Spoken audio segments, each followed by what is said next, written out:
Hello, ധന്യസ് kitchen ജേണിയിലേക്ക് എല്ലാ കൂട്ടുകാർക്കും സ്വാഗതം. വളരെ എളുപ്പത്തിൽ നമ്മൾക്കിന്ന് കുമ്പളങ്ങ മോര് കറി ഉണ്ടാക്കിയെടുക്കാം കേട്ടോ. വളരെ എളുപ്പമാണ്. അപ്പോൾ അതെങ്ങനെയാണ് ഉണ്ടാക്കുന്നതെന്ന് നോക്കാമല്ലോ. ഞാനിവിടെ 1/4 കിലോനോളം കുമ്പളങ്ങ ഇതുപോലെ വലുതാക്കി അരിഞ്ഞു വെച്ചിട്ടുണ്ട് കേട്ടോ. കറിക്ക് ഇതുപോലെ അരിഞ്ഞു വയ്ക്കുന്നതാണ് കുറച്ചുകൂടെ നല്ലത്. അപ്പോൾ ഇനി ഇത് പെട്ടെന്ന് വേവിച്ചെടുക്കാൻ വേണ്ടി ഞാൻ കുക്കറിലാണ് ഇട്ട് കൊടുക്കുന്നത് കേട്ടോ. അപ്പോൾ ഇതിനെ നല്ലോണം കഴുകി അരിഞ്ഞെടുത്തതാണ് കേട്ടോ. അപ്പോൾ ഇനി ഇതിലേക്ക് കുക്കറിലേക്ക് ഇട്ട് കൊടുത്തതിന് ശേഷം ഒരു 1/4 ഗ്ലാസോളം വെള്ളം, കുറച്ച് വെള്ളം മാത്രം മതി, കാരണം കുമ്പളങ്ങയിൽ കുറച്ച് വെള്ളം ഉണ്ടാവും. ഇത്രയും വെള്ളം മതി. ഇനി ഇതിലേക്ക് ഒരു 1/2 സ്പൂണോളം ഉപ്പ് ചേർത്ത് കൊടുക്കണം. അതുപോലെ തന്നെ 1/2 സ്പൂണോളം മഞ്ഞൾപ്പൊടിയും കൂടെ ചേർത്ത് കൊടുക്കണം. ഇനി ഇതിനൊന്ന് ഇളക്കി യോജിപ്പിച്ച് കൊടുക്കാം കേട്ടോ. ഈ മഞ്ഞൾപ്പൊടിയൊക്കെ ഇതിലെല്ലാത്തിലും ഒരുപോലെ പിടിക്കാൻ വേണ്ടിയിട്ടാണ് ഇതുപോലെ ഒഴിച്ചു കൊടുക്കുന്നത്. അപ്പോൾ ഇത് തേങ്ങയൊന്നും അരയ്ക്കാതെ തന്നെ നമുക്ക് വളരെ പെട്ടെന്ന് ഉണ്ടാക്കിയെടുക്കാം കേട്ടോ. നല്ല ടേസ്റ്റി ആയിട്ടുള്ളൊരു കറിയാണ്, എല്ലാവർക്കും ഇഷ്ടമാവും. അപ്പോൾ അതാ നന്നായിട്ട് ഇളക്കി യോജിപ്പിച്ച് കൊടുത്തിട്ടുണ്ട്. ഇനി ഇത് കുക്കർ അടച്ച് വെച്ച് ഒരു 2 വിസിൽ മീഡിയം ഫ്ലെയിമിൽ പോയാൽ മതി കേട്ടോ. 2 വിസിലാണ് പോകേണ്ടത്.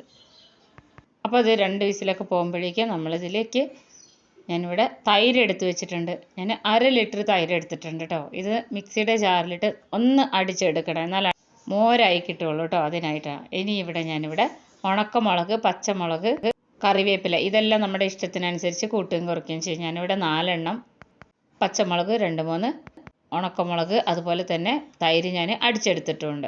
ഇതെല്ലാം എടുത്തു വെച്ചിട്ടുണ്ട്. അപ്പോഴേക്കും നമ്മുടെ കുമ്പളങ്ങ നല്ലോണം വെന്ത് വന്നിട്ടുണ്ട്. ഞാനിവിടെ തുറന്ന് കാണിച്ചു തരാം കേട്ടോ.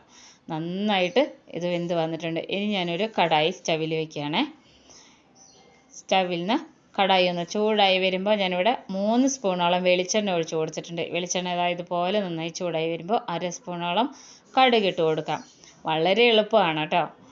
കടുക് ഒന്ന് പൊട്ടി വരുന്ന സമയത്ത് നമ്മളിതിലേക്ക് ഉലുവ ചേർത്ത് കൊടുക്കുകയാണ്. ഉലുവ ഇങ്ങനെ ഇടുന്ന ഇഷ്ടമില്ലാത്തവർക്ക് ഒന്ന് പൊടിച്ച് ചേർത്ത് കൊടുക്കാം.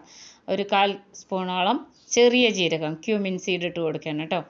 ഇനി ഇതൊന്ന് ഇളക്കി കൊടുക്കണം. ഇതിൻ്റെ ഒരു പച്ചമണം ഒന്ന് മാറാൻ വേണ്ടിയിട്ടാണ്, ഒന്ന് വറുത്തെടുക്കാൻ വേണ്ടി.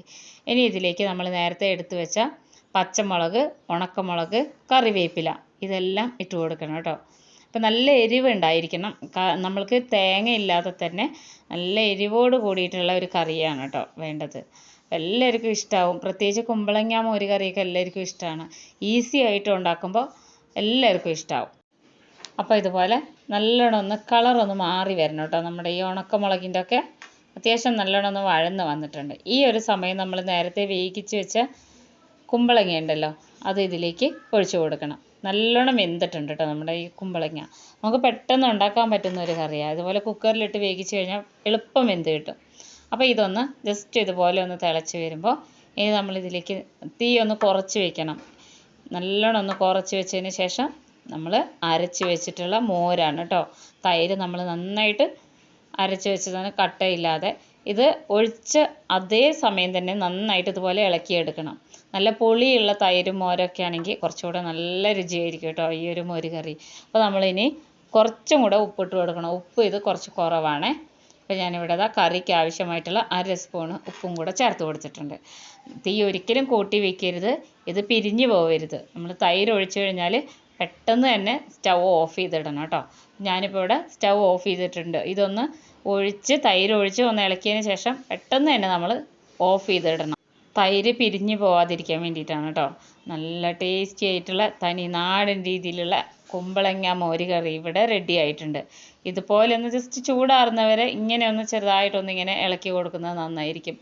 അപ്പോൾ ഒന്ന് ചൂടാറിയതിന് ശേഷം മോര് കറി ഇവിടെ കഴിക്കാൻ പാകത്തിന് റെഡി ആയിട്ടുണ്ട്. ചോറിൻ്റെ കൂടെ ഒരു പപ്പടമൊക്കെ ഉണ്ടെങ്കിൽ നല്ല രുചികരമായിട്ട് നമുക്ക് ഇഷ്ടം പോലെ ചോറുണ്ണാം കേട്ടോ. അപ്പോൾ എല്ലാവരും ഉണ്ടാക്കി നോക്കണം. ഇതുപോലെയുള്ള ഈസി റെസിപ്പീസുമായിട്ട് അടുത്ത വീഡിയോയിൽ കാണാം.